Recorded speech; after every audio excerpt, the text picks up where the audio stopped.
What's up, everybody? This is Out of Hibernation. I am your host, Angelo Ace Camacho, and you guys might recognize my co-host, the man himself, Turtle from Turtle's Take. How you doing, Turtle? Man, I'm great. It's football Sunday. Justin Fields is starting again. We get a really soft-ass Detroit team, so a lot of things to be excited about. That might be the best solution for what happened on week 3. Nothing like you know how people teams are like, oh, the best thing to do right now is to play the Bears when a team is struggling. Well, that's kind of how the Lions are too, right? Like the best cure for the Bears right now might be this Detroit Lions team. Yeah, I mean, they took Baltimore to the wire last week. They lost on that, 66-yard field goal by Justin Tucker. That dude is amazing. Yeah. But, they played pretty good. They've played good at moments. Jared Goff, give it to the Detroit coaching staff. They, at least the offensive side, I'm still not sold on their head coach, but the offensive side, they put together a good offense for him. It's something you've heard Chicago fans yelling from the mountaintops about Matt Nagy putting together an offense for Justin Fields.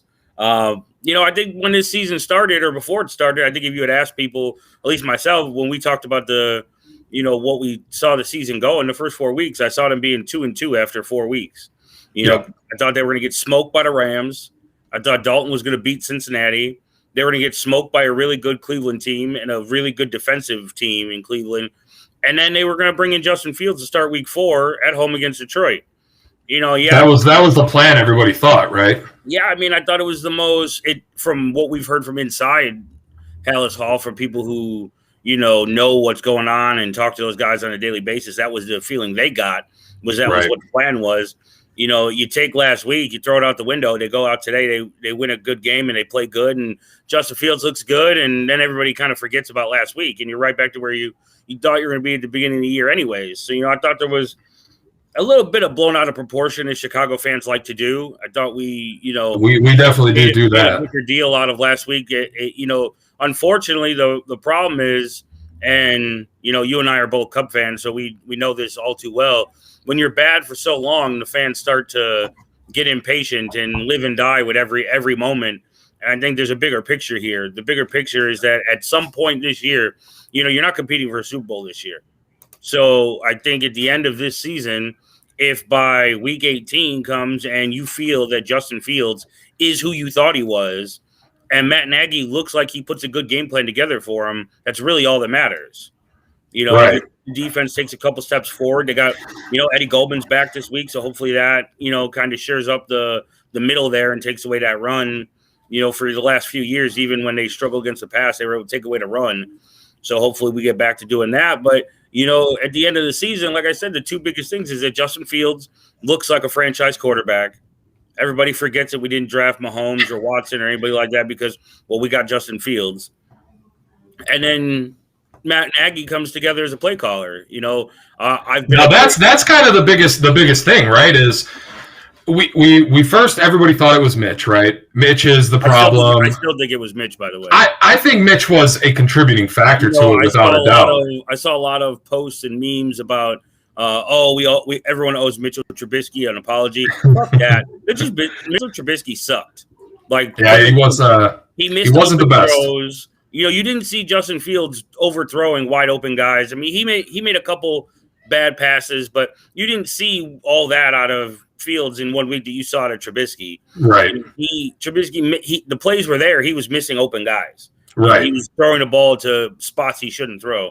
I don't mean to cut you off, but it's been bothering me all week. I've been seeing all this shit about everyone owes Trubisky an apology.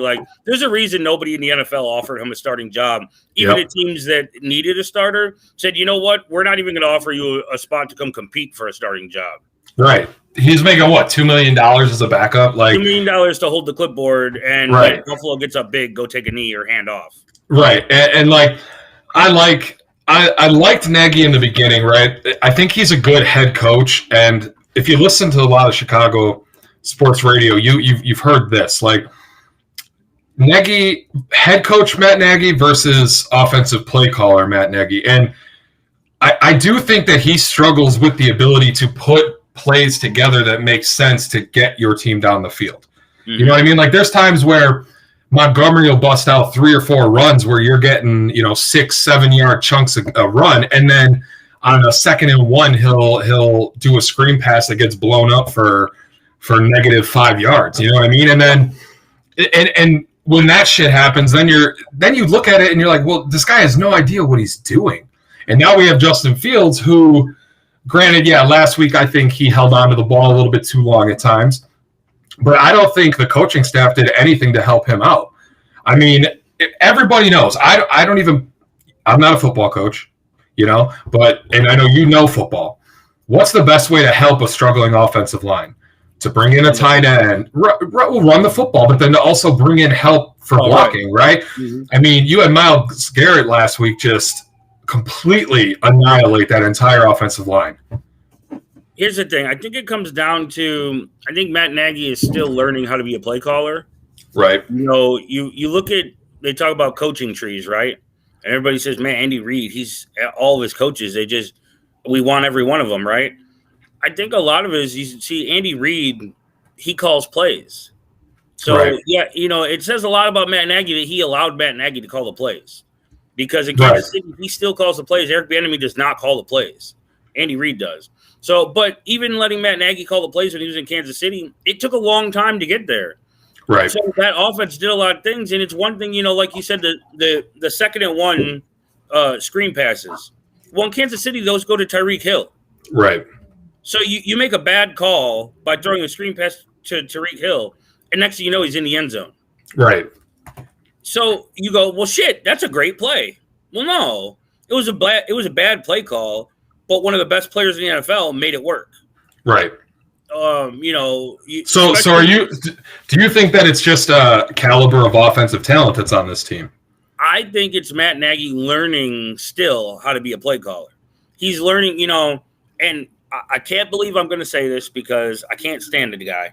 But Chris Collinsworth, I think, said it best last week. He was talking about the San Francisco game, and he said, you see how hard it is to call plays when nothing's working because you're trying to call this play to set up 2 plays from now.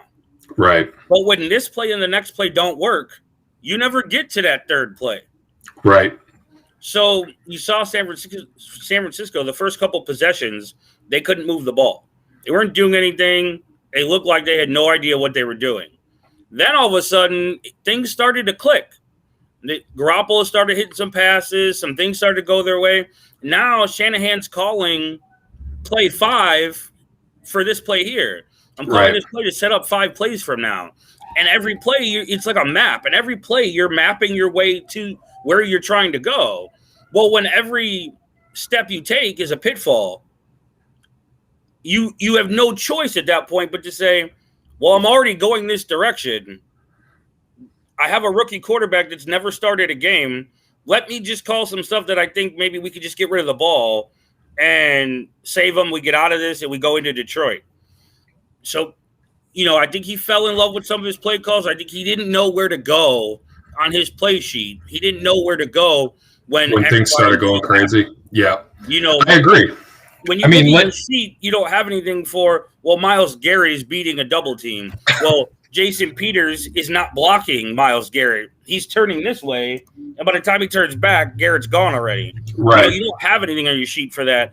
Luckily, they do have some guys that have a lot of experience calling plays. DeFilippo was an offensive coordinator. Yep. Obviously, Laser.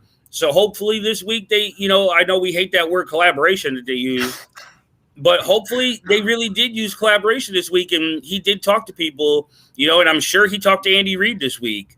I'm sure they talked on the phone maybe a couple of times. I'm sure Andy told him, look, try this, try that, try this. So hopefully I really expect to see a much better Bears team today. I really expect to see a much better offense, that we start to see some of those sparks that we expected to see right away from Justin Fields. And if you could build on that every week, that's really all that matters this year, is that every week Justin Fields and Matt Nagy together, that duo, they start to mesh and they start to get better every single week. Right. And I agree, but I guess my biggest thing with Nagy is he just this Bears, the whole organization, really, they always seem to make shit difficult, right? Like they can't just come out and be like, hey, we don't want to let you guys know who's calling plays. It's a competitive advantage. We just want to keep that in-house. But instead, he comes in, he talks all this, well, like some people call it like that word salad, right? Where he just mumbles and rambles on and on and on and on. And I think that frustrates people just as much, right? I seen last week's game as a way to showcase some of the positives for Justin Fields.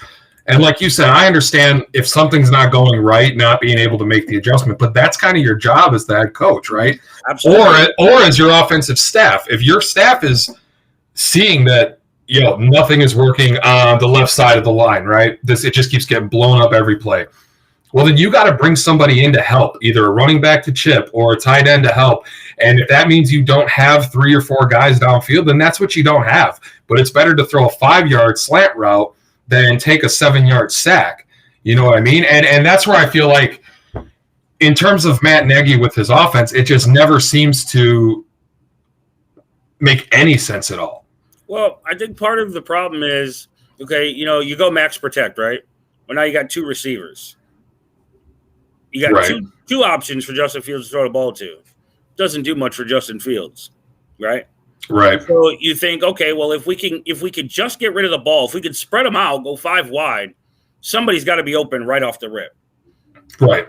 And I saw this dumbass stat that came out that I don't know where it came from, that he had 0.78 seconds to throw the football.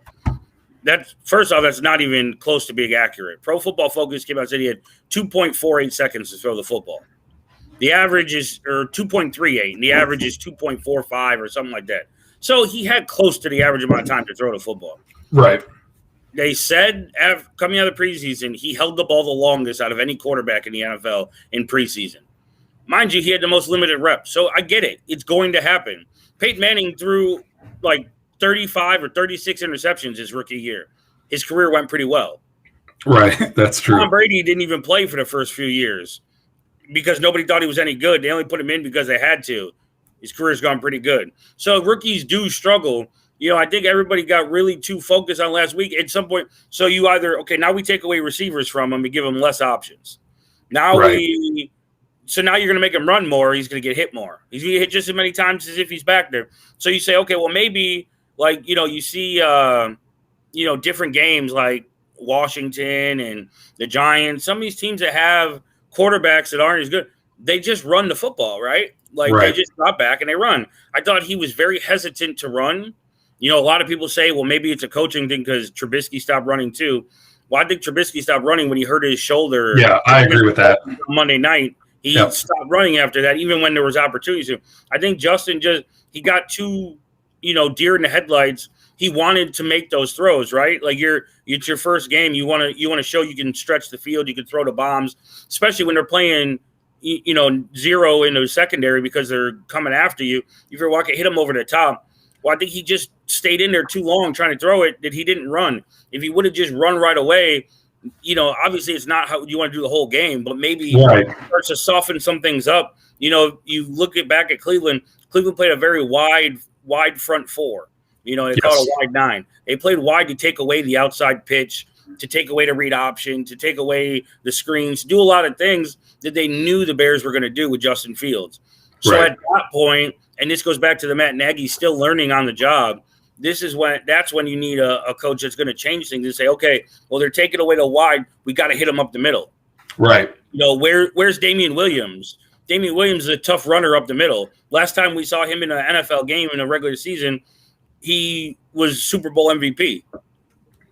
Yeah. The guy and out of the same offense, right? Like you're running the Kansas City offense. So why can't he run the ball up the middle? David Montgomery, he's a physical runner. Why can't he run up the middle? I just thought there was other things they could have done than just continue to draw back and let Myles Garrett eat, right? Yeah, and that's exactly what they did. And especially a team that has Myles Garrett on one side and Jadeveon Clowney on the other side. Yep. Those guys had themselves a game. For everything that's been his career problems, he doesn't see those anymore because now he's never going to get double teamed because you got Myles Garrett on the other side. Right. His attention is always going to be on Myles Garrett regardless what Jadeveon Clowney's doing. So when you have that, you can't say, well, I'm going to take away the left side because now you got the right's getting blown up. Or I'm going to have the right side, the left side's getting blown up. So now what are you going to do? You're going to help both sides and really limit yourself on what you can do anyways. So I just think it was just one of those things where everything they tried didn't work, and they were poor adjustments. They were slow to adjust, and I think that's just snowballed on them before they could even get a grasp on it. It was out of control. Right, and you watched Cleveland after halftime. They came out and they started doing a couple more screen passes and all that kind of stuff to take some of the pressure off of Baker, and it seemed to work. Bears lost 26-6. One bright spot that I saw in that game, and kind of the last couple games, the whole season really so far, is Robert Quinn. Absolutely. Right? He had a pitiful season last year. What do you have? 1 sack last year, maybe? Yeah. In the very first game.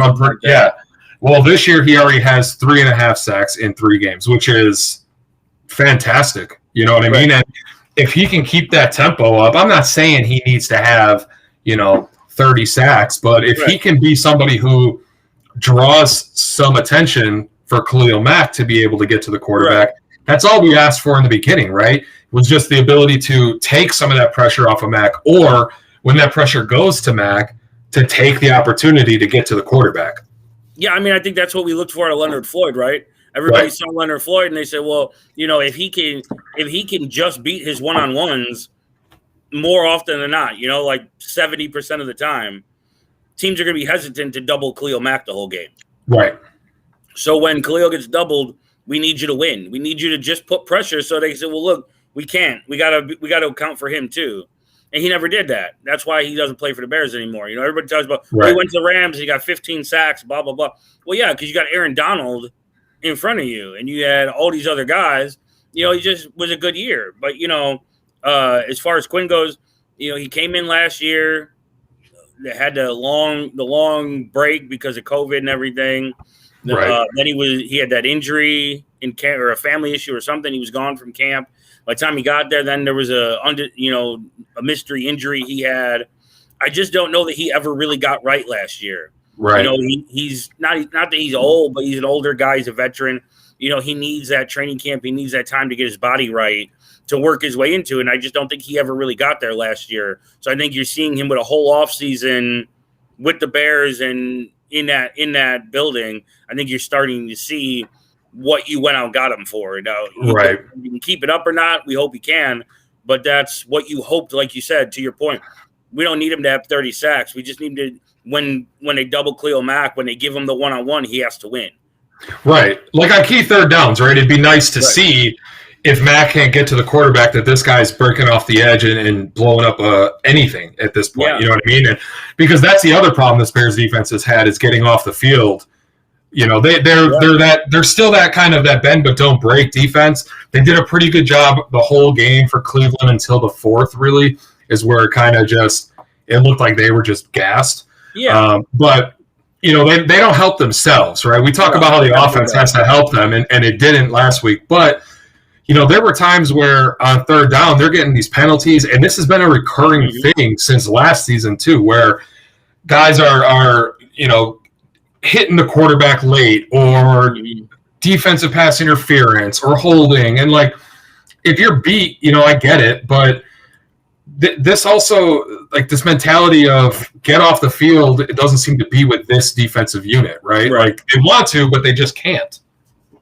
Yeah, I think, to your point, with the penalties and everything, they just seem to always be at the wrong time, right? Like they're not a team, they're not a defense that gets penalized all the time. But it seems like when they do get penalized, it's at the very worst time. Yeah. Like on a 3rd and 10 or 3rd and long, 3rd and 8, whatever. You have the 5-yard automatic first down, or a late hit, or just whatever. And, you get Eddie Goldman back today. You don't know how much he's going to play. But when he gets up and going and he's a full go, you've got him in the middle. Bilal Nichols is turning into a really solid player. You got Akeem Hicks on the other side. And then you got Khalil Mack and Robert Quinn coming from the outside, where Roquan in the middle. And then whether it's, Danny T or Ogletree or Christian Jones, whoever that other guy is, that's really a solid solid front seven. Right. I mean, that was what we were all excited for last season, right? Was that especially that front four of Mack, Hicks, Goldman, and Quinn, right? And then Eddie Goldman didn't come back. Robert Quinn wasn't playing well. Hicks got hurt. Mack always seems to be playing injured. Like, and he's always taking on double and triple teams. Like, he's getting his ass beat every week, and he's not a young man anymore as far as football life goes, and especially he's seen a double team or a triple team pretty much his whole career. So it starts to take a toll on your body of fighting that off every week. In a perfect world, when they're all playing and they're all healthy, the idea is Akeem Hicks and Eddie Goldman force the quarterback back. Right. Well, when the quarterback goes back, it's easier for the outside linebackers in that 3-4 to get. All they got to do is go straight upfield. Yep. Well, I don't care what the left tackle is or who it is. You're not stopping me if all I have to do is go straight ahead, because you're trying to come out on an angle to get to me. I'm already past you. So the idea is that those two guys get to the outside and they force him up, and the guys in the middle force him back. Somebody's going to get to him. That's the perfect world. Everybody. I think a big person that needs to stand or step up is Eddie Jackson. I agree. Everybody's been very, very loud about their disdain for Eddie Jackson. Eddie's a playmaker, right? He takes the ball away. He's not looking to tackle anybody. He's not looking to get physical. That wasn't him at Alabama either. He takes the ball away. It's what he does. Guys like him, guys like Kyle Fuller, they all were really, really good when the defense or when the quarterbacks didn't have a time to hold on to the ball, when they just had to throw it. When they're throwing it sooner than the play was designed for them to throw it, I can now take the ball because I'm reacting to the ball, whereas the offense is running routes. Right. You can jump a route. You can go play center field. You can do all those things when you're getting to the quarterback. When you're not getting to the quarterback, you see things like last year. The Bears didn't get to the quarterback, and Kyle Fuller had one interception all year. Right. Yep. That went into a lot of the reason I think they got rid of him this year. As bad as the Bears have been at times, I don't know that Kyle Fuller makes them that much better. Right. I agree. He makes them better than what we're getting right now to Vildor and guys like that, Duke Shelley.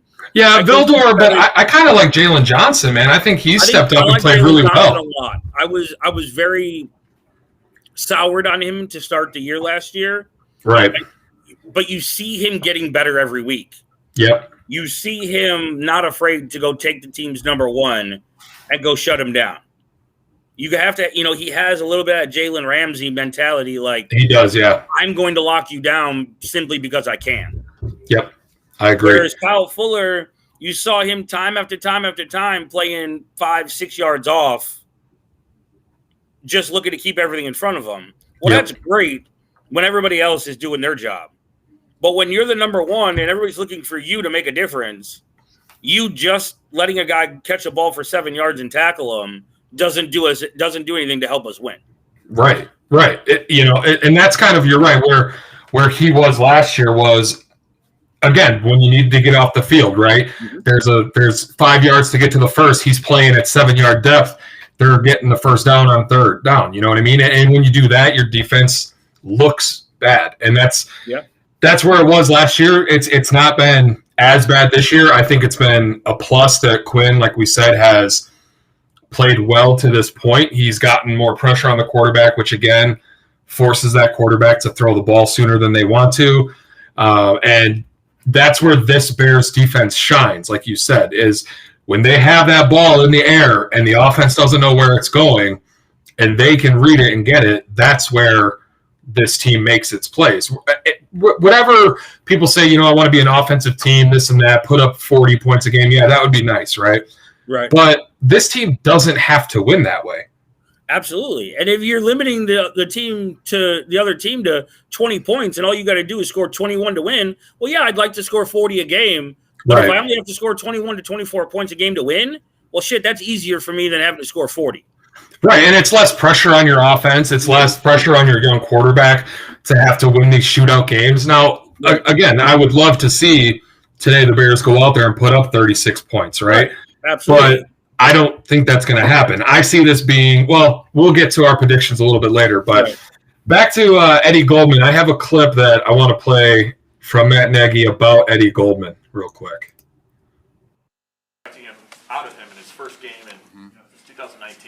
he be on any kind of snap count since it has been so long? I think for Eddie, number one, I give him credit for really getting to this point right now. It's unlucky what happened in that early on there the first week, but that's a part of life. And so for him to get back to this point and really for all of us to feel good about where he's at with his status here on the deal, I think we're going to see a player that's going to come out and give it his all. I don't like to put stat lines or anything like that on the guy, but I know this: he had a really, really good week of practice, and now probably more than anything is his conditioning and just getting used to that game condition. But he's I know he holds himself to play well and puts a lot of accountability on himself to help out, so he's going to be anxious to get out there. So basically, that was my question about Goldman, right? Like, we all are excited that he's going to be out there, but what kind of shape is he going to be in? Not that, I mean, obviously he's in good shape if he's in the NFL, but you always hear that there's a difference between practice and game time, right? Is he going to have enough stamina and power to be able to make that difference today? And maybe not today, but at least by the end of the season. Yeah, I think with Eddie missing last year, and people are going to feel what they're going to feel, right? Like, they're going to think what they're going to think. I don't hold Eddie Goldman to any less respect or standing or anything because he decided to opt out last year. I'm 100% on your side on that one. I never want to put myself in somebody else's shoes and say this is what you should have decided. Yep. Obviously, it's on a much different grade, different scale, but we've had there's been some questions around the whole topic of what you should do just in each home. Like, I know in our home we had the same discussions and the same questions about what do you do? Do you how do you protect yourself? So stuff like that. Like, I never say, well, shame on you, you opted out, you weren't there for right. It. Like, you're doing what's best for you and your family. So that being first, I think a lot of people are definitely out of line by saying that he gave up on his team last year, things like that. I think, to your point, your question, I think the key is, again, by the end of the season, does he look like Eddie Goldman again? Does he look like that guy that a lot of people were talking about? Is he quickly rising as one of the young top interior linemen in the game? Right, because that's where he was before COVID, right? People looked at him and they were like, yo, this guy is going to be somebody. Right. This guy's this run stuffer. And he wasn't even just a run stuffer. He was able to break through that middle and get to the quarterback at times too, and that's what I think this would really solidify this off the defensive line, is if he can come back and maybe not play up to that level right away, right? But you want to see him, right? You want to see him get back to that level by the end of the year, because then you can look forward to, okay, well, he got to this point where we had him before he opted out. Now he's back to that point going into next season, right? You got Akeem Hicks, who's getting old. He maybe will be back next year. Mac is getting old, but like Bilal Nichols, I like that kid. I think that he's good too. But Goldman is going to end up being one of these guys that is going to be the center focal point of this defensive line. Well, and it's all about pressure, right? Like, if he does his job, if he plays who he was prior to COVID, then now Akeem Hicks doesn't have to do as much. His job gets easier. If Robert Quinn comes in and does what he's been doing the first 3 weeks, Khalil Mack's job gets easier. Now you take, and I know it's kind of multiplying it and just kind of going back over the same thing, but if Eddie Goldman now does his job again, Khalil Mack's job is easier. Yep. Robert Quinn's job. Everybody that does more makes everybody else's job easier, right? Like, we look at Brian Urlacher, and the best years he had was the years Ted Washington and Keith Traylor were taking on that front. He was able to just go right through. He never saw a double team because by the time they got to him, he was already by him. So you look at stuff like that, like what makes everybody better, right? And Ed Goldman in the middle, when he's healthy and he's Eddie Goldman, makes everybody better. Right. You see those runs like last week and that up the middle. That shit never happened with Eddie Goldman in there. No. You weren't running the middle. You weren't running. So now you try to run off tackle. Well, now you've got Akeem Hicks can just come up from his spot, and he takes away that side. Bilal Nichols on the other side. You got the linebackers. So all those things, now everybody's job is that much easier. And like you said, if he can play even, 70% of that level right out of the gate and build his way up to that and hopefully continue to get better, this defense can really take a step forward, because now, like we talked about before, you've got Jalen Johnson and Eddie Jackson and those guys that like to take the ball away. They don't have to cover the receivers so long. Right. Dore and Duke Shelley being young guys, inexperienced guys, you don't want them having to cover a receiver for 3 seconds. It's too long. So if you can get it down to where the quarterbacks only have 2 seconds to get rid of the ball, now you're seeing a huge difference in this defense, which then in turn helps the offense. I know it's a little different than what we're talking about. I had somebody reach out to me and said, why didn't the Bears go get Richard Sherman? Don't you think the Bears should go get Richard Sherman? Every week somebody asks me, don't you think they should get Richard Sherman? I don't. I get why they didn't get Richard Sherman. This year is not about winning a Super Bowl for the Bears. This year is about setting up next year. If you go get Richard Sherman and you put him at that number 2 cornerback spot, your defense is wholesalely better. Right. You're now more likely to compete for the division, stuff like that. You find out less about Duke Shelley, about Kendall Vildor, about Deion Bush, about guys that haven't been playing or haven't, the newer guys. You find out less about them, and you go into next year when you don't have Richard Sherman, still with that hole there, and now not knowing if these guys can compete or not. Right. So if you do what they're doing this year, you're putting those guys out there. One thing or another, one way or another, you're going to find out by the end of the year which guys on this team can play and which ones can't. Right. Well, we told everybody that we were going to have a special guest join us. Steve Edwards, former Chicago Bear, jumps on with us today. How you doing, Steve? All right, how you guys doing? Good, man. Thanks for jumping on with us. This is our first show under the Undefeated Sports Network, so it's awesome to have you jump on with us. Turtle, you two obviously know each other. So we were just talking about Eddie Goldman, Steve, and how this defensive line, especially going forward, is really going to be dependent on how he plays this year by the end of this year. How hard is it for a guy like him who hasn't played since 2019, and now they're going to throw him into this game to get back up to speed to where he was? I think it's going to take a little bit of time for his conditioning. I mean, I think you're going to see it in the amount of snaps he's going to have today. I think the impact is going to be there. I mean, let's think back at Eddie Goldman and what he does, and basically stifles your middle of your defense and just holds down gaps. And it's just a powerful, strong man. And he was a difference maker, man, for those teams in the past. And not having him here the last couple of years, it showed, So, you got to like what you're seeing out of the defense. The offense is putting it to the bind. But, they showed a lot, from that first game. They really have. And adding that piece of Eddie Goldman is going to make the defense better. It's just going to be spots where you don't see him out there. His gas tank is not. It's a game tempo and practice. I mean, these are the best athletes in the world. You prepare your body. That's why you have preseason to get that gas tank in the actual game. Even though you're in great shape, you have to get that tempo of the game.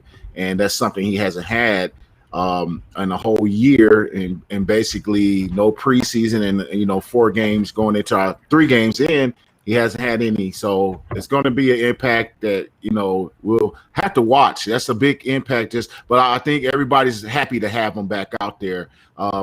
That spells good news for the defense. Right, absolutely. The next thing, you played at Soldier Field. Now the Bears are looking to, they bought the property at Arlington Heights. How did you like Soldier Field when you played? Oh, man. The atmosphere in Soldier Field is nothing like it, man. Just, driving up, on a hotel. We stay in a hotel, Michigan Ave, and just driving up and seeing the lake, seeing the people, seeing the historic Soldier Field and all the museums as you ride up is nothing more beautiful than that. It's Chicago, Unfortunately, the deal that was done years ago wasn't thought. I think I say this. At that time when they built the new stadium and over in the old, in the old stadium, basically built the new stadium in the old stadium. I don't think there was any, ideas of having a cold weather Super Bowl. And that meant even all, it comes with the Super Bowl is all the glitz and glamour outside of it. That's the money maker. But who wants to go to parties in the cold? And then New York comes around and does it. You know what I mean? Right. And it's absolutely freezing. You know what I mean? So, but what they do then, they come back around to Minnesota Dome. You know what I mean? They seemingly want these other stadiums that these big ridiculous stadiums that just spend money. They want to have Super Bowls there, and I think they'd rather have a dome situation like Minnesota. But I just don't think the Bears were even thinking about that possibility. And even with the realm of just having the seating, we're not even talking about a dome because New York got it without a dome. It was the seating. I don't think they were even thinking of that. They're like they're never going to go have a Super Bowl in cold cities, and they did started doing that. And our stadium was already built. I actually played my first start made in the new stadium, the opener. When we opened that thing on Monday Night Football, I started that game against Green Bay. Monday Night Football, the new stadium, and so it's sentimental value for me in that sense. But I do understand the business ramifications of it. I got ties into like all of this in a weird way. I played for the Chicago Rush, and I lived in Arlington Heights. A lot of people don't go out to Arlington Heights. I mean, except for the racetrack, if you're a racetrack guy. But other than that, how many people are going out there if you're in the city? Right. Unless have family out there. It's different. You know what I mean? It's it's just it's out there. You know what I mean? And I lived out there. And then also my connection is also I work for the Chicago Park District. And their ties into the stadium. And then I'm a former Bear who is still involved in the organization. Doing community outreach. So I got kind of ties into all of this. It's just so weird. It's hard for me to even process, but I mean, it's going to be a hot topic, man. And I think as things, get going into the off season and, another step is taken or wherever that may be, whatever that step is, as far as them saying we're going to do this, it's going to get real, man. It's really going to cause a lot of controversy in this city. When I think a lot of it, I think people don't realize, obviously you guys know, especially you, Steve, a lot of people think that the Bears, they own Soldier Field. They own all that. It's the Chicago Park District, like you said, so the opportunity to own, to own your stadium, to own the land that it's played on, you talked about, Steve, the big stadiums and the domes, the Super Bowl, all the money that comes with the Super Bowl. We've seen that everybody who builds a new stadium gets a Super Bowl, right? Like that's part of the deal with the NFL. We're going to build this stadium and put a roof on it, and you're going to give us a Super Bowl. Well, it's also like we've seen the Final Four and, concerts and different things. The Bears, they've, for as long, and, especially playing there, but how many times they show up to play and there was a concert that tore up the grass and you're resodding the field 3-4 times a season and all those things that go into it because they don't have any control over the stadium. It's the Park District, and the Park District are going to get their money regardless. So I just think that business-wise, it's a great move. It really is business-wise. But to your point, you think Bears, you think Soldier Field. You think iconic football, you think Soldier Field. On the lake, all those things that go with it. So if it does go that way, which obviously there's a lot to be done before that would ever happen, but if it does wind up years from now being the way it goes, it would definitely be a shock to the Bears system to be not playing on the lake. Right. And like growing up, I live in Wisconsin, right? I was born in Chicago, moved up to Wisconsin with my family to help my grandmother and blah, blah, blah, blah, blah. But I'll never forget my first time at Soldier Field. Right, it was cold. My dad took me and my brothers. It was Bears versus Steelers, Cutler versus Roethlisberger, and the Bears came out on top. And it's just like you said, Steve, driving into the city, seeing the skyline behind the stadium. Parking's terrible, but there's nothing like being in the middle of such a giant city and just being able to enjoy football, the old way, I guess, the Bear way. However, I do think it would be nice, especially to host like more concerts. You can host WrestleManias in a dome stadium. A lot of different avenues, have a casino in there, a sports book. I think it's going to suck for them to leave the lakefront, but I do think it's time. You know what I mean? You see all these big market teams. Dallas has a giant stadium. Vegas has a new stadium. Los Angeles, all these places have these new updated stadiums. And I think the Bears, we always talk about how they're stuck in the past. I think this signifies a good move to the future for this team. Yeah, I mean, you make a move like that, you have to put a winning product. Absolutely. And I think the sense of urgency will be struck really quickly. You'll feel a more impact if you don't win out there than you would at Soldier Field. Yep. Soldier Field is Chicago. People love to fly in if they're coming from out of town. We all know Chicago reaches across the country. I know that as a player. Right. Everywhere we went, we had fans, and sometimes the fans used to take over. Particularly like Arizona, places like that. But people like to fly in and stay in the city, and they make plans because it's the city. So you take that away, and you can still do that, but it's going to be a tough deal to try to drive all the way out to Arlington Heights. When if they build this hotel, here comes they build the stadium, here comes the hotels. Right. Here comes all that's going to come. All that'll come with it. Yeah, Arlington Heights is going to boom. I know, Turtle. I know you've been out there. I forget, Turtle. Where you from? Well, I'm originally from Chicago, but then I went out to like the Schaumburg area. So you was part of you was part of the Rush organization, and we know how we stayed out there. That's where our housing was. Right. Arlington. One thing about that, you used to always close it like things are shut down around 12 or 1 o'clock. I'm like, man, where's no place to go have anything open late out there because, like you said earlier, it's not it's not one of those places where a lot of people go. It's one of those. I want to say it's hidden because it's right there, but it's just not. There wasn't a lot of things to do, so it wasn't like, oh man, we don't have nothing to do on this Friday night. You know what? Let's go to Arlington Heights. Yeah, right. Nobody says that. Nobody does that. So And that's going to change. It's going to. Chicago is literally going to create another big city. The Bears could literally create another big city within the Illinois area, with the Napervilles, but even bigger because now you have this Chicago Bears stadium. But going back to my point, if they don't win out there, people are going to go out there. They can say all they want. They're going to get in their car. Some people are going to be reluctant, but they'll end up flipping. But if you get out there and all the glitz and glamour the first year, everybody will kind of take it first or 2 years. But if the team's not winning, like, why am I driving all the way out here? Right. Also, those ticket prices are going to be ridiculous. Without a doubt. They're already expensive at Soldier Field. I mean, they can hit up there, but now you go out there and it's going to be just bananas, the tickets prices. But go ahead. And I was just going to say, just to add on to it, it does sound good to go out there.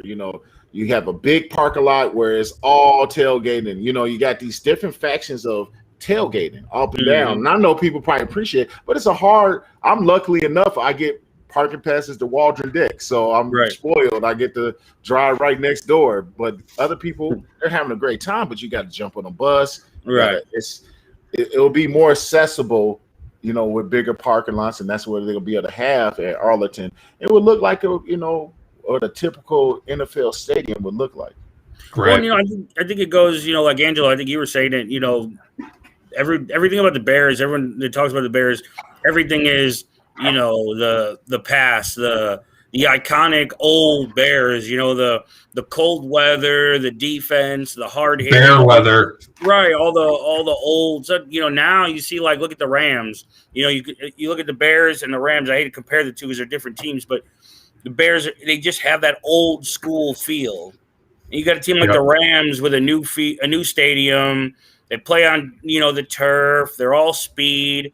It's where the game's going. It's where the it's becoming that type of game where it's offensive, and about the pressure, like Steve said, the offense will have to take those steps forward. They have to become one of those juggernaut offenses and go, instead of being we're a defense that is a defensive run first team, you're going to be a high-powered, high-passing attack offense in the ways of, everything that comes with a new stadium and the pressure of winning and everything like Steve talked about. So it obviously has its bright spots of what it could be, but at the same time, it does come with that pressure. So, but like you were talking Rams and Bears, right? There is another thing that the Rams have that the Bears don't seem to have as of now, and that is a head coach that is really able to just get the best out of every. It seems like Sean McVay. Where you were going to go with well, because it seems like Sean McVay is able to get the best out of every single person on that team, right? And the guy that he couldn't get the best out of, what did he do? Shipped him to Detroit, brought somebody else in who, right now, in my opinion, is the MVP of the NFL the last 3 weeks. But I have a clip real quick. Hold on, you don't think Matt Nagy could get the best out of Aaron Donald and? I mean, I would. Like that? So I think he would get some out of them. I don't know if he would get the best out of them. His game plans just don't seem to make sense. But real quick, I have a quick video of Matt Nagy's press conference on Friday where he was asked about the criticism that he's faced over this week. When we spoke to you on Wednesday, it was before practice. You hadn't, you'd gone through a pretty, trying 2 days. Yeah. Where are you after 3 practices? Where are you just on a personal level, knowing kind of the fire that's burning outside, maybe? Yeah. Well, where I'm at right now is inside. I'm inside with these guys. I'm inside with this building. I'm inside with everybody that's here together doing this. And when you have those candid conversations, and they're like the ones that we had, they can be really, really good in so many ways. But then you got to implement that too, right? I think they got to see actions, and we as coaches got to see actions too, like reciprocated back and forth. So to answer your question, I'm in a really good place, eager to get back out there for our team and for our city and for really all of us that are in this together to get back on track, because it's week 3, and for us to understand that, hey, we can be a lot better and we want to be better. And now it's getting through those days throughout the week. You get a little bit closer each day to be able to get back out there as a team and try to get back to winning a division game, which is so crucial. And then if you get that win, right, then you're able to build off of that. And now you continue to go. And then people see that, hey, sometimes this all happens for a reason. That's kind of the way I'm attacking it. All right. So, he took a lot of heat this week, right, with everything from, scheme that he likes to talk about. And then Bill Lazor came out and basically said, yeah, we know that we screwed up and we didn't give any help to Justin Fields throughout the game last week. How bad will this go if the Bears lose today? This place is ready to blow up. Let's be real. This place is about to. If they don't win today, and that offense is dismal, the offense can perform, but I think people already just had enough. But we know the defense is going to play. They're playing the Lions. They should have some success. If offense is not generating, or if they just squeak by, well, I don't know how this thing's going to look.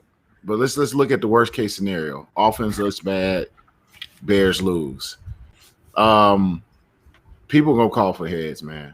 It's gonna be. Do you think he would get fired? Let's say the Bears do a game similar to last week. If they come out, Justin Fields gets sacked 6 times, the offense doesn't generate more than 6 or 9 points, and they get blown out, 27-9. Do you think Matt Nagy has a job Monday morning? I don't think so. I think the Bears will finally have to look at this thing and be like, okay, yeah, we haven't done it. If you're ready to bust a move to Arlington Heights, you can fire a coach in the middle of the season. All things could change. If you want to leave Soldier Field, understandably, more money makes sense. But if you want to leave Soldier Field and you got those thoughts and you guys are actually going through it, that's a big, huge move. You can fire a coach in the middle of the season. There's no presidents behind, like, hey, man, we never, what's that? We don't fire anybody in the middle of the season. They haven't done it, so they hold on to that tradition. You better get on with the get on. Some of these organizations, man, they see this guy, they got to get him out of here. Let's maintain this season. Let's not let this season go any worse than it can go.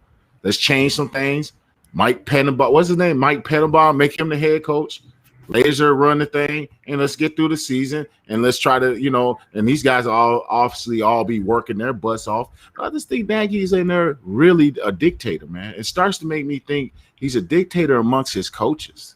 Yeah. In the sense of, I think after Vic left, you couldn't do nothing to Vic. He played his role. I think, and I think it's more so on the offensive. Let me take that back. Let me take a step back. I think it's more so on the offensive side of the ball.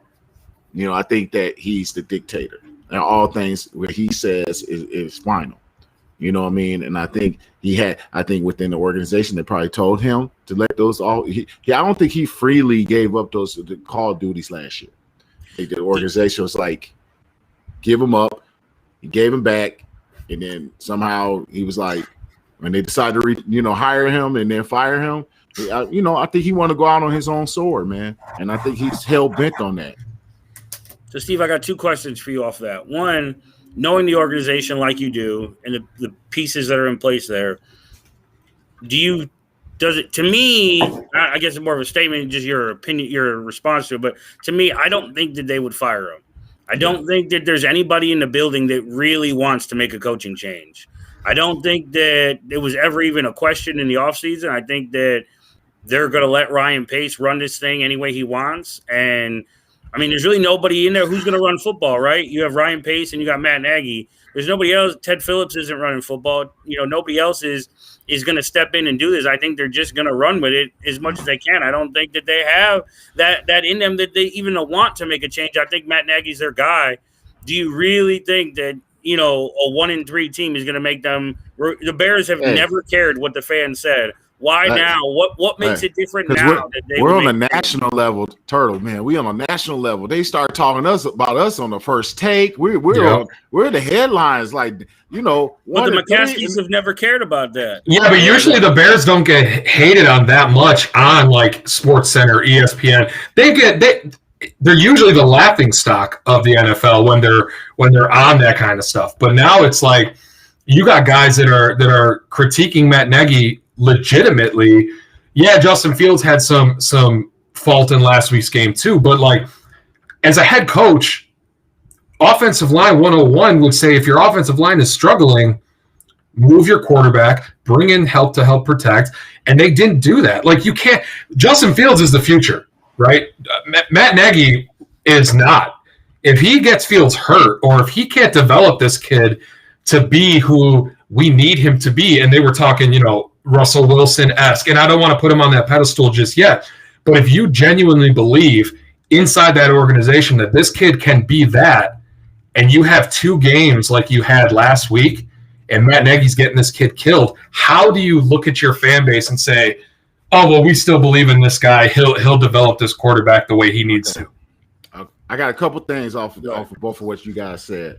First of all, as far as, Justin Fields is concerned, did Matt Nagy, you started to get a Philly, did Matt Nagy really want him? You know what I mean? I think this is a Pace move. I think Pace wanted Fields. I mean, we don't know. It's hard to say. We're not in there. But if you got a prized possession, it's just unless this guy's just that bad, man, which is seemingly could be the case. He's really that bad. If you got a quarterback that you drafted, you want to do everything you got to do to protect him and give him a game plan and nurture him, get him ready. They just like, no, this kind of thought Andy Dalton was going to be out there. The dude has gotten hurt before you got him as number 2. It just seemed like people use the word sabotage, and I don't want to get too much into that. You can't coach sabotage, but it has that feeling. I know that's not. I think it was more careless where they didn't have something ready for him. I think this is a Pace move. Pace is going to be here longer than Nagy. I think Pace is going to be either both here or none are here. You think so? I don't know. I think it has to be that way, right? Pace has been here for what, 7 years? I don't know, man. We're talking about a team that thinks different and moves different. That's true. And it could be relationships matter up in there. You know what I mean? And one person. Go ahead. My big thing about this last game, I think, and maybe it's because we're Chicago, maybe it's like this everywhere, and we just see it here because we're here. But I feel like, Angelo and I were talking about this on the pre-show. I think people just overreact a little bit.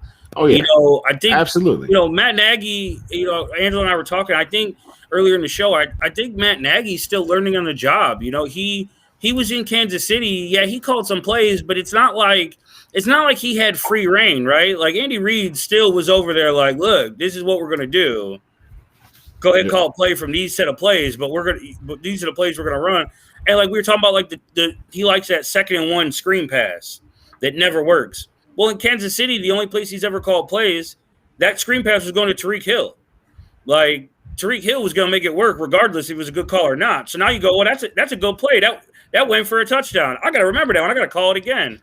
I feel like he's still learning how to be a play caller because he hasn't done it a lot. But isn't that a problem though? Like that's a problem. That's a problem because you showed something your first year, your offense looked good, and teams adjusted. Okay, they adjusted second year. Your third year, you don't adjust again. And then now he's not adjusting with a young quarterback. You got, it's just the NFL is not, it's always spelled out, not for long. Right. And that pertains to players. We talked about that a lot, but it goes for coaches too. They're on the same thing. But, like I said, the Bears are a little different. They'll give guys a shot. They'll hold on a little bit longer. But I'm gonna tell you, this is my last point that I was gonna bring on is when those boo birds come down, and they're gonna be ready to come down if something goes wrong today in Soldier Field, and they come down. It is the worst feeling in the world. I was there, and luckily when I heard them was like my 3rd year in the league. We played Green Bay the last game, and we got thumped. And the boo birds I felt demoralized and. Luckily that was the last game of the season, and we got the heck out of there for the off season. Let's hit, because I was like, I don't even want another home game if it, the way we were playing at the end of that season, and the offense was dismal. We couldn't do nothing. Terry Shea was our coordinator. They'll let you know. No audibles. We had no audibles. We didn't, we running a play into an 8-man box. There was no audible. And finally, like at the end of the year, we had an opposite play where we just switched to the other side. It was absolutely terrible. Right. Absolutely. And then all the quarterbacks we had that year, it was just the boo birds come, and we're talking about game 4, and the boo birds are about to come down if they don't do what they need to do. And nobody's going to want to hear it. It is. They're going to sit up in their press box, and they're going to feel that vibration of the boos, and they're not going to like that. So that it could rain down because the cloud that's developed all week is sitting over Soldier Field. Yep. It's literally a cloud. It's literally overcast like a mug. Turtle is set up to be an explosion today. Turtle is about to, if it don't go right, and I hope it does, because I don't want to see it, but it's all good. Yeah, it's good for the show, right? Right. Like real quick, Turtle. Like I'll let you go right after this. My thought is, if it was an away game and the Bears didn't perform, I think it would be different. I think if they had another game and they were playing in, Baltimore, right? I don't think it would be as glaring. But if you're at home and you have a game like that, this fan base is done with Matt Nagy. Most of us, right? They're done with this inept offense. This team, if they go into halftime with 3 points, you will hear it. There will be fire Nagy chants. There will be boos. I don't see how, if you're the Chicago Bears organization and you're there hearing this from your fan base that loudly, how you can't want to make a change. Well, because I think the part of it is, I just don't think they care what the fan base says. And you look around the league, you look at Trevor Lawrence as the number 1 overall pick. Wilson is the number 2 pick. Neither one of them look like an NFL quarterback at this point. Right. But that they have the skills, you have different things that you feel are going to make them good quarterbacks. Something with a rookie quarterback, I feel, buys Nagy and Pace this year. No matter how bad it gets, it buys them this year because all that Nagy's going to say and all that Pace is going to go back to, whoever it is, it's questioning what, whether they keep their jobs or not, is going to be, well, he's not ready. He wasn't supposed to play this year anyways. Right. We talked about Peyton Manning and his interceptions as a rookie and all these different things. He wasn't supposed to play this year. The end result of this season, we talked about earlier before you got on, Steve. I feel like the whole point of this season, at week 18, is just Justin Fields getting better. Is he looking like the franchise quarterback? And is Matt Nagy and Justin Fields learning how to call plays together and win football games and compete? I don't think the wins and losses really matter this year because I don't think they planned on competing this year anyways. So all you're looking for is that getting better. So if they take a step forward this week and you continue to take steps forward, regardless what the record is at the end of the year, I don't see any changes being made between Pace and Nagy. And that's the problem. If the offense sucks, that means he's not getting better. And that means everybody's going to be like, this is not where everybody was so excited. Remember the life that was injected into this organization. Push Nagy aside. Mm-hmm. You're actually going to give praise to Pace. Right. But the fact that they drafted and made this move to go get him, it put life into the Chicago fan base. Right. Now, if you start seeing that these guys are not Nagy is not handling this right today, and like you're right, Turtle, if it's progress, and they win, and you see him do some good things, that's gonna it's gonna put a little spritz on the fire. It's gonna put a little spritz on the fire and calm that down. Now, if you go out here, I mean, that's what it's all set up. Because if you don't see progression in this kid in week 2 versus the Lions, and the Lions are going to be tough. They got them play. They're playing some tough ball. Campbell got them over there. Right. Actually, they are biting the ankles and shit. You know what I mean? They're like, so, they're going to come with it. But it's the Lions still. People are going to look like we should win this game today. And if there's another step back, there will be a fire and it will be a storm over Soldier Field. And I said, like, Pace has more longevity. He, as bad as he's mishandled some of these drafts, he's actually done some good stuff too. And I think he talks good, and he's got the hair and everything. I'm gonna tell you, we do the alumni dinner weekend. It's coming up. That's one of the weekends I'm not gonna be able to join you guys because I'll be at the alumni weekend. And when you go in there, because Pace comes and talks to the alumni at the dinner, and he gets up there and they talk and they interview him. He sounds good, and you can tell the guy, he's a young guy. He's a young guy that came from the Saints organization that's still learning. So going back to another point, you talk about Lawrence, you talk about the kid from the Jets. They have first-year coaches.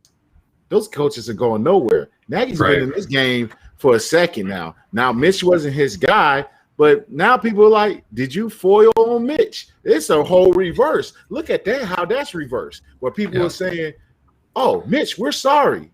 You know what I mean? The storm is here. Turtle, you better believe. Turtle is shaking his head, man. Turtle, you better watch it. Now, it could go Turtle's way. They perform. I'm with you. It'll be a spritz on the fire, and everybody will calm down for another week. But I'm telling you, you were looking at history. They trying to move the Bears. Look for history being fired if they shit the bed today. Yeah. I think the problem with that is you ask yourself, is the best thing for Justin Fields a new coach with a new offense 2 weeks into his career? And I know you're going to say, well, look at the way it's gone so far. It's obviously not helping him the way it is. I just think that there's going to be a sort of, this year is a learning year, regardless of what happens. You're going to say, okay, well, we're going to get better. We're going to get better. I think that's what the Bears are going to say. But as far as just everything that's happened, I feel like last week was just one of those weeks that just everything blew up on them and they had nowhere to go. They didn't make adjustments. I just think it was a bad game plan. 1 week, right. 1 week doesn't make you a coach. I think, we talked about this earlier. I cannot stand all these things about, everybody owes Mitch an apology, blah, blah, blah. I've seen them all over social media. Mitch is bad, right? Like, Mitch made bad things. He made bad plays. He looked bad even in good spots. He looked bad. Justin Fields was never put in a good spot last week. Those are two completely different scenarios. And you brought it, not to go, I know we're getting late on time, I don't want to push it way back, but you had brought up that first year with Matt Nagy, right? Everybody was in. Everybody was drinking the Kool-Aid. This guy's the best head coach. He's going to be the best head coach in football. Look at what he did year one. The best part of the Bears offense in that year one when they were winning games was Trubisky picking up first downs on third down with his legs. Right. Then he stopped running. He's not a pocket passer. I think Justin Fields can throw from the pocket where Mitch Trubisky can't.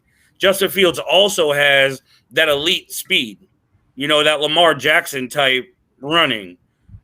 As he gets better and progresses, I think Matt Nagy's he's learning to put him in spots to do it. He didn't do that because you didn't have a quarterback that was going to do things like that. I think it was just a poor assessment by Matt Nagy and a poor game plan to not set your quarterback up to do the things that he has his strengths on. I don't think that you're gonna see that again this week. I think the people in-house, and this was on the show before you got on, I think that Matt Nagy, I feel like he talked to Andy Reid this week when he says that he calls people outside the building. I think that's who he's talking about. And I think Andy told, look, you got to put him in spots to use his strengths that you didn't call plays like that before because you didn't have a quarterback to do that. You have to do that now. You have to change your offense and go with those things. And I think we see that today. I think we start today, and I think we see more and more of that going forward. Turtle. He could have had these conversations with Andy Reid all last year. And those obviously didn't happen. Pride is a dangerous thing. Pride is a dangerous thing. When Ryan Pace and Matt Nagy, they have this syndrome that we like to talk about on our show here. We say they like to think they're the smartest guys in the room. And sometimes they try to be too smart. Sometimes it's just so simple as you saw Harbaugh do in Baltimore, Lamar Jackson his rookie year. Let him run the ball 18 times. He's going to run the ball 18 times. He's going to break 2 or 3 of them, and you're going to get touchdowns out of them. Right. So I just think that you're going to see more and more of that going forward. And maybe it's the Bear fan in me. Maybe it's the optimism in me. But I don't see any way that Matt Nagy or any coach in the NFL, could not go that route starting today. Hey, I'll tell you what, he better move the pocket. He didn't move it 3 times last week, Turtle. So you got to improve on that. Like you going to do the same thing next week? Right. No, he's going to do it. But how are you going to do it? What are you going to do with the run game? Are you going to get 32 the ball? Are you going to get him involved? You know what I mean? Are you going to get 12? Are you developing Cole Kmet? Where's the development there? Right. So, this offense predicated around tight ends, and you're not using any of the 5 tight ends you have on your team. 20 tight ends. Right.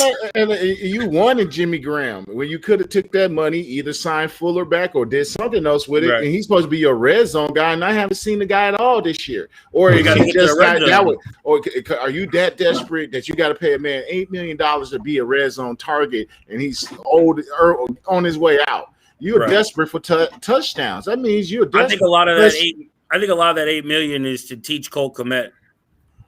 Yeah, I don't know, man, but teach Cole Kmet, they're not getting the ball. Right. Let's be straight on the Mitch Trubisky. I don't think people are like, hey, they want to say sorry to Mitch. They didn't say we want him back. And I definitely that way. I said, hey, sorry. I can see maybe where you might have been wronged, but stay over there. That's what no way do I want Mitch over Justin. Absolutely. No, absolutely. I think that's where Bears fans are coming. They're not saying, hey, come on back here. We just say, hey, we'll apologize for being too harsh on you because we see that this guy might have had some doing. But Mitch, you got to go back to he was handing John Fox right out the bat. Right. The development didn't start right away bad on him. So let's just fast forward to this. It's the development of Justin Fields being tainted. You know what I mean? And when you look at Matt Nagy, he only was a coordinator for half a season. And he didn't win in the playoffs and crapped the bed as far as when they, that year prior to Mahomes being the quarterback. Mm-hmm. So how much time did he have? You know what I mean? Right. You see these young coordinators, some of these guys have been coordinators for 2 years, 3 years. They've been coming up. I know the hype, and like Nagy talks good. Mm-hmm. But everybody's starting to see. That's another thing. Everybody's starting to see through the crap, the whys and the why and the why. And that's just, people are like, okay, we loved it in the beginning, but now it's starting to get exposed because now, he is sounding like some kind of a salesman, with a pitch and the riddles that which he talks. I mean, the Chicago sports talk radio stations are ripping this guy apart, replaying his press conference like you guys did, the talking all over the place. That makes me seem like somebody who doesn't know what he's talking about, is not very confident to go out here. Okay, hey man, this is what we're not telling you your game plan, but like being assertive, and instead of just kind of convincing yourself that you are really a good play caller or you confident. Because look at this, and this is how I'm gonna be done with the Nagy thing for the day. We'll see what happens next week. Well, I won't be. Maybe I could get on with y'all. I'm gonna talk to Turtle about that. I will be in Vegas, so maybe it'll be a makeshift deal. I can get on with you guys, and I'm in Vegas. We'll talk about that. But I got way off my thought process there. But thinking about Vegas, you know what I mean? That's but I think you have to look at Nagy and just really see what he's going to do with this offense. And I mean, I'll go back to the point. I was running away from it. His 2 offensive line coaches have been 2 of the best in the league. I've been underneath them. Here's another connection I have that strange he had with the Bears. Harry Hested was my O-line coach. Juan Castillo, my O-line coach. Known as 2 of the best offensive line coaches. You fired Harry Hested. I think they fired him because Nagy wasn't getting along with him, and they wasn't seeing eye to eye because Harry Hested knows his game. He knows. Right. But you could go right to Olenkrutz that will vouch for him. One of the smartest dudes in football, the smartest dude I've ever been around in the game that I got to play with. And he was like, Harry, Harry knows his stuff. And I think there was a clash there. Now, Juan is my guy. I love Juan. Juan was out the game. As much as I love him, he was just at the game. He was over in Michigan as an advisor, so he knows Nagy from Philly. Nagy brings him in. You're happy. You got to look, and Olin brought this up in another show, that you got to look at the number of guys that he has on that offensive side that were out the game. They weren't even coaching nowhere. So that means they're on the streets, essentially. It's like having a bunch of off-the-street free agents you just signed. Right. They were on the street for a reason. Now, you need them, but they're available. They got experience, but they're on the street for a reason. So that lets you know, like, what kind of coaching staff do we have here? And I think Juan his name Juan. I don't see it, because I think he's an offensive line coach killer. And let me put that. I think I'm gonna put this out here. I don't know if anybody's phrased this or took ownership of that. I think Nagy is an offensive line coach killer, and I think we can go from there. And I think that's saying it all. Just because the O lines it hasn't looked right as far as how they're blocking things. It's just, and I think he manipulates that because he wants things blocked a certain way, and that might go against what an O line coach wants to block it. Right. So, I could kind of see that. But Steve, I know we kept you a little bit longer than you wanted us to, but Bears, we can fall down a rabbit hole for sure with this team. I think when I join you guys, I have a time limit. Hey, I got to go. I enjoy it, man. I enjoy getting on, man. So it's like if we go over, that's all good, man. I enjoy. Hey, man, this is a nice product. I mean, I'm telling you guys, this looks really nice, man. Nice setup. Great talk with you guys. I look forward to talking with you guys down the road, man, and doing this more. Yeah. What is your prediction? Go ahead. What's your prediction for the game today? I got to be on the Bears side, man. I picked them in some of my stuff that I picked, so I'm going to go with the Bears. Let's say 24. Let's go 14. Okay, nice 10-point win. All right, Steve. Well, thanks for joining us, man, and we look forward to having you on a bunch more going forward. Brother. Thanks, man. All right, Steve Edwards, man, that was always great having him on. Man, I could talk Bears forever. Like, it's gonna be a really good season. It's our debut show here on Undefeated Sports Network, and it's a big plus to be able to add a guy like Steve Edwards on a regular basis. Yeah, it's pretty cool of him to want to jump on with us. I know he said he has some commitments in a few Sundays throughout the season, but he was pretty certain that he was going to be able to be a regular with us on this show, which is pretty awesome. Now, we talked a lot about Matt Nagy, and I had this idea for this show, Turtle, of doing. You've heard the Three Little Bears, right? The story.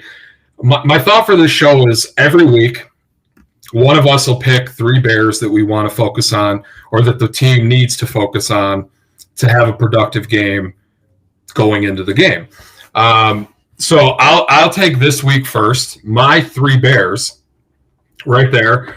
Hallis House, the cave in front of Soldier Field. I picked Jermaine Ifedi, Eddie Goldman, and Matt Nagy to be the 3 guys that I thought really we needed to see some positive from this week. One, Eddie Goldman, like we discussed earlier, hasn't played since 2019. I think it's important to see him go out there and be healthy at the end of the game and be productive. I think with Jermaine Ifedi, I think he got worked last week. I look for him to hopefully have a better game this week against the Lions.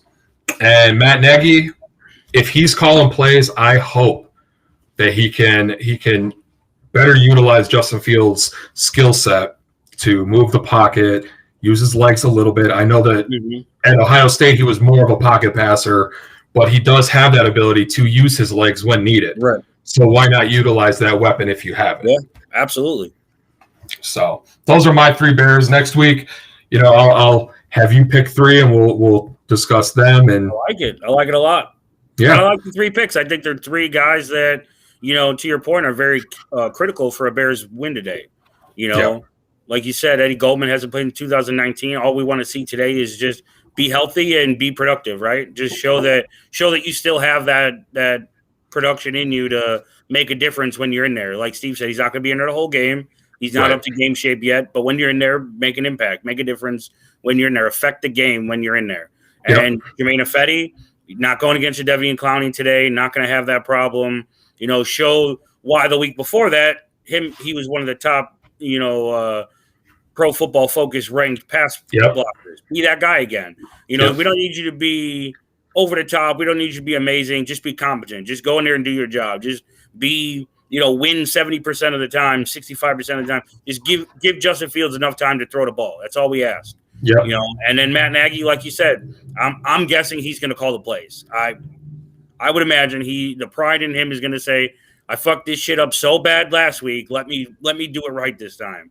And I think you're going to see a much better performance out of the Bears offense. And if not, well, then the writing's on the wall for this team. And for that. Absolutely. Turtle, the first show's in the books, man. I thought it was a great time. We went a little over, 18 minutes over, but that's not too bad.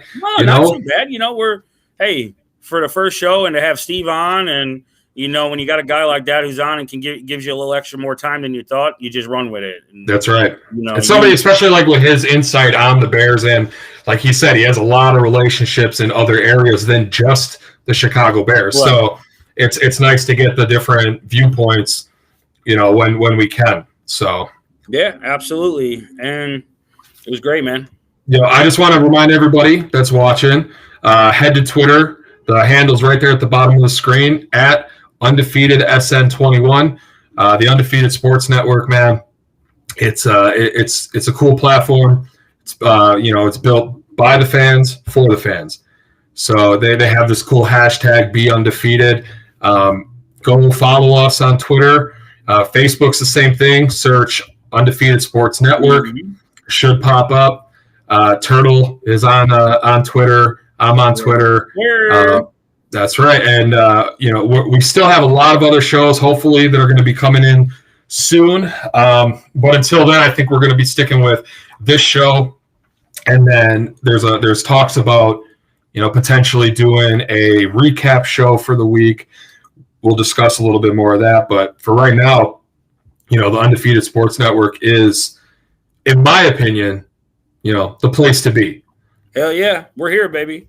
So go and follow us, man. Get on YouTube, Undefeated Sports Network, and we will see you guys next week.